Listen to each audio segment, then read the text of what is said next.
नमस्कार दोस्तों, क्या आपने कभी सोचा है कि ये दुनिया जो हम देख रहे हैं, क्या ये सच में वैसी ही है जैसे हमें दिखाई जाती है?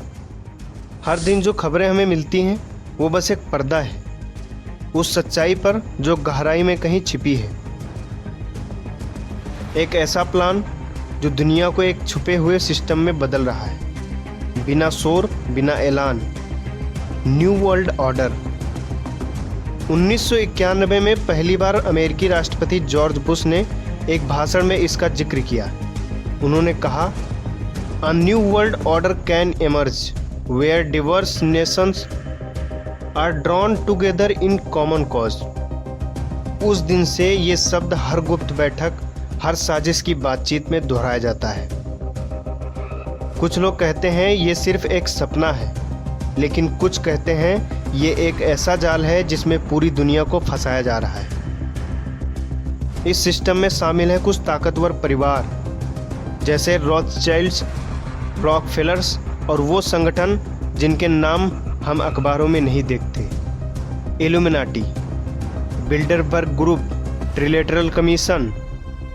इनके पास ताकत है, पैसा है और सबसे ज़्यादा नियंत्रण सरकारों का, मीडिया का और हमारी सोच का। 2020 में पूरी दुनिया एक अदृश्य दुश्मन से जूझ रही थी। शायद आप लोग को पता होगा, कोविड-19। लोग अपने घरों में कैद थे, सड़कें सुनसान थी, स्कूल बंद, मंदिर बंद, मस्जिदें बंद। पर कुछ लोग तब भी एक्टिव थे। उन्होंने इस महामारी को एक मौके की तरह देखा। वर्ल्ड इकोनॉमिक फोरम के प्रमुख क्लास श्वाब ने कहा, the pandemic represents a rare but narrow window opportunity to reflect, reimagine and reset our world. इसे उन्होंने नाम दिया द ग्रेट रीसेट। सवाल यह है कि क्या कोविड सिर्फ एक प्राकृतिक आपदा थी या एक सुनियोजित प्रयोग? क्या lockdown, vaccine passport, QR code और डिजिटल आईडी ये सब आज़ादी के नाम पर नियंत्रण के टूल थे? जब हमें बताया गया कि हमारी सुरक्षा के लिए ये ज़रूरी है, तब किसी ने नहीं पूछा कि क्या इसके पीछे कुछ और है। जब पूरी दुनिया मास्क पहनकर एक जैसे चलने लगी तो क्या वो सोचने की ताकत खो बैठी? लेकिन ये सिर्फ शुरुआत थी। इसके बाद जो हमला हुआ वो आर्थिक था। इंटरनेशनल मॉनेटरी फंड और वर्ल्ड बैंक जैसे संगठन गरीब देशों को कर्जा देते हैं, लेकिन बदले में मांगते हैं उनकी नीतियों पर नियंत्रण।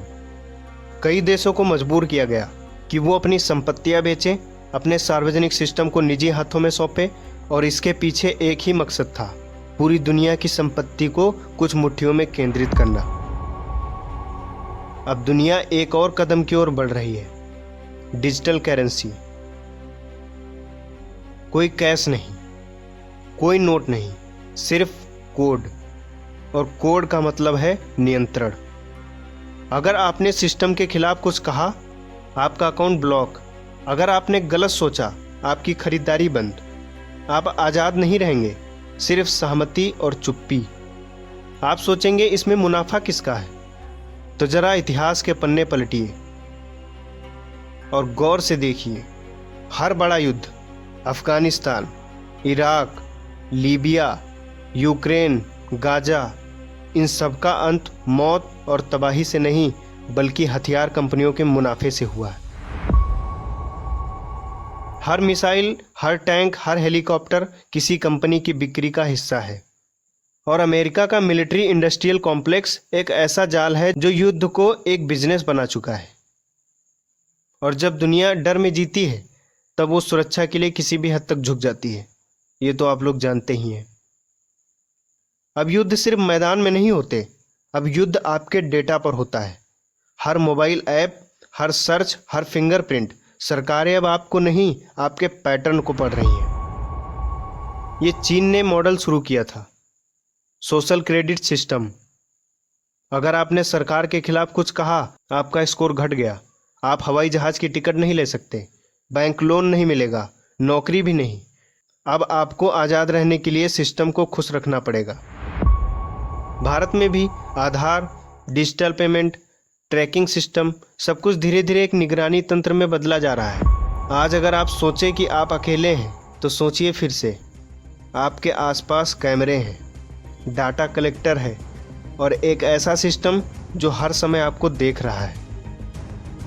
मीडिया, जिसे लोकतंत्र का चौथा स्तंभ कहा जाता था, अब वो प्रायोजित सच बोलता है। जो खबरें दिखाई जाती हैं वो सच नहीं बल्कि तय की गई कहानियाँ होती हैं।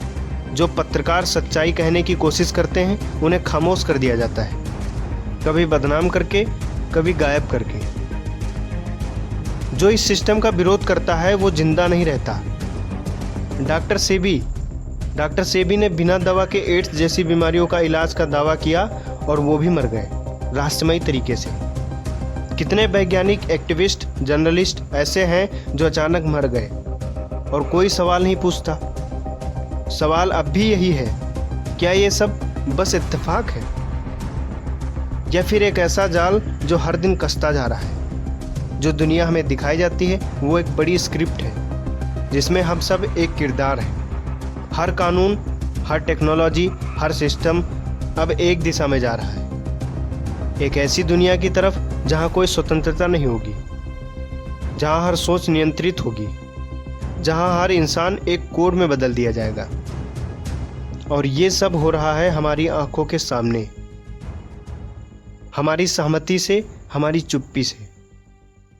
लेकिन ये आखिरी समय है सोचने का, सवाल उठाने का और जागने का, क्योंकि अगर अब नहीं जागे तो अगली पीढ़ी सिर्फ इतिहास पढ़ेगी कि कैसे आज़ाद इंसानों ने खुद को बिना लड़े एक डिजिटल गुलामी में सौंप दिया। अगर ये जानकारी आपको अच्छी लगी और इससे ज़रा सा भी प्रभावित हुए हैं तो अपने दोस्तों तक शेयर ज़रूर करें, वीडियो को लाइक करें, कमेंट में अपनी राय दें। धन्यवाद।